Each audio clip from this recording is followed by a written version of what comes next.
नमस्कार, SBT news में आपका स्वागत है। पेश है 28 सितंबर बुधवार दोपहर 1:15 बजे राजस्थान की 12 बड़ी खबरें। सबसे पहले एक नजर डालते हैं आज के हेडलाइंस पर। सीएम गहलोत अभी भी लड़ सकते हैं राष्ट्रीय अध्यक्ष का चुनाव। अप्रभारी माकन को हटाने की मुहिम में जुटा गहलोत खेमा, सीएम आज दिल्ली आ सकते हैं। ताजमहल के 500 मीटर के दायरे में बिजनेस एक्टिविटी पर रोक। 30 सितंबर से तीर्थ यात्रा करेंगे वरिष्ठ नागरिक। और राजस्थान समेत पूरे देश में 5 साल के लिए पीएफआई पर प्रतिबंध। और अब खबरें विस्तार से। राजस्थान में हुए सियासी घटनाक्रम के बाद मुख्यमंत्री अशोक गहलोत के कांग्रेस राष्ट्रीय अध्यक्ष का चुनाव लड़ने की संभावना पर पूरी तरह से ब्रेक लग गया था।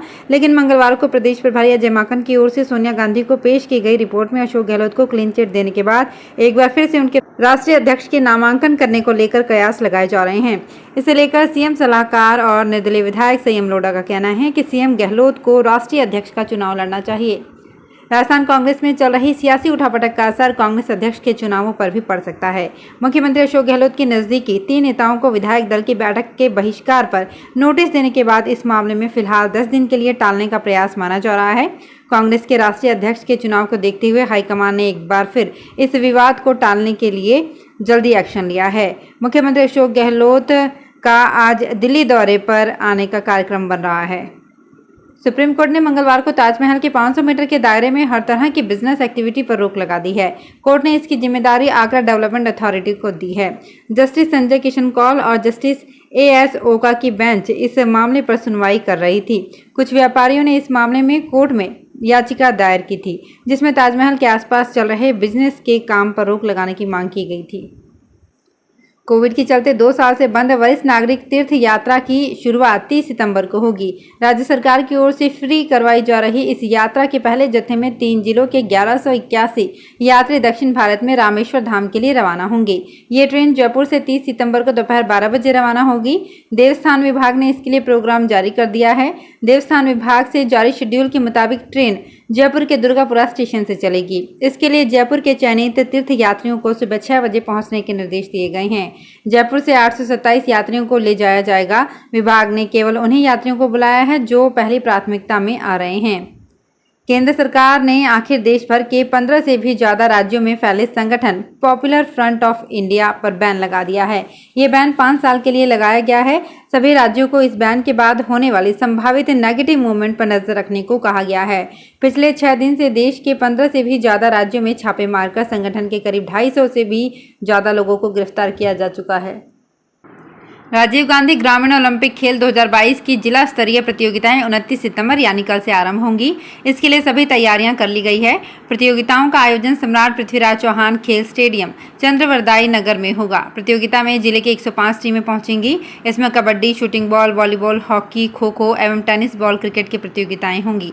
भाग लेने वाले खिलाड़ियों की संख्या 1166 है। ग्रामीण ओलंपिक खेलों की जिला स्तरीय प्रतियोगिता का उद्घाटन समारोह 29 सितंबर को प्रातः 9 बजे होगा। प्रतियोगिता का समापन 1 अक्टूबर को दोपहर 3 बजे रखा गया है। उत्तर प्रदेश के गोरखपुर से भाजपा सांसद रवि किशन के साथ करोड़ों रुपए की धोखाधड़ी का मामला सामने आया है। सांसद ने एक बिल्डर के खिलाफ करीब 3 करोड़ 25 लाख रुपए की धोखाधड़ी का आरोप लगाया है। गोरखपुर कैंट थाने में आरोपी के खिलाफ केस दर्ज कराया गया है। पुलिस का कहना है कि जांच के बाद आरोपी के खिलाफ कार्यवाही की जाएगी। राजस्थान में कार चलाने वालों के लिए जरूरी खबर है। अब पिछली सीट पर बैठे व्यक्ति के लिए भी सीट बेल्ट अनिवार्य कर दी गई है। बुधवार से इसे लागू कर दिया जाएगा। इस संबंध में मंगलवार को परिवहन विभाग ने आदेश जारी किया है। बिना सीट बेल्ट कोई यात्री मिला तो उसका चालान किया जाएगा। ये चालान उतना ही होगा जितना फ्रंट सीट पर बैठे व्यक्ति पर किया जाता है। विभाग से जारी आदेशों में सीट बेल्ट उनके लिए अनिवार्य है जो फ्रंट फेसिंग सीट पर बैठते हैं, यानी बैठते समय यात्री का फेस या दिशा की तरफ हो। प्रवर्तन निदेशालय ने बुधवार को दिल्ली शराब घोटाले मामले में शराब कारोबारी समीर महेंद्र को गिरफ्तार किया है। इससे पहले ईडी ने मंगलवार को एक कारोबारी विजय नायर को गिरफ्तार किया था। शराब घोटाले मामले में दिल्ली के डिप्टी सीएम मनीष सिसोदिया समेत 16 लोगों के खिलाफ एफआईआर दर्ज है। कांग्रेस अध्यक्ष पद पर 30 सितंबर तक नामांकन भरे जा सकेंगे। अब तक कांग्रेस के केंद्रीय चुनाव प्राधिकरण से केवल शशि थरूर और कोषाध्यक्ष पवन कुमार बंसल ही नॉमिनेशन फॉर्म लेकर गए हैं। पवन बंसल खुद नॉमिनेशन भरने से मना कर चुके हैं। बताया जा रहा है कि बंसल ने हाईकमान के नेताओं के इशारे पर ही नॉमिनेशन फॉर्म लेकर रखा है। ऐसे में कोई नया नाम सामने आ सकता है। राजस्थान में सियासी आबोहवा बिगड़ने से पहले तय कार्यक्रम के अनुसार सीएम अशोक गहलोत 28 सितंबर को अपना नामांकन भरने वाले थे। इस मौके पर प्रदेश के सभी विधायक और मंत्री दिल्ली में मौजूद रहने वाले थे। इसे लेकर सभी विधायकों और मंत्रियों को अनौपचारिक रूप से 27 सितंबर को ही दिल्ली निकलने का आदेश भी दे दिया गया था। लेकिन 25 सितंबर को जयपुर में हुई सियासी घटनाक्रम के बाद गहलोत की संभावनाएं बहुत कम हो गई। उत्तर प्रदेश के अयोध्या में नया घाट बंधा चौराहा अब लता मंगेशकर चौराहे के नाम से जाना जाएगा।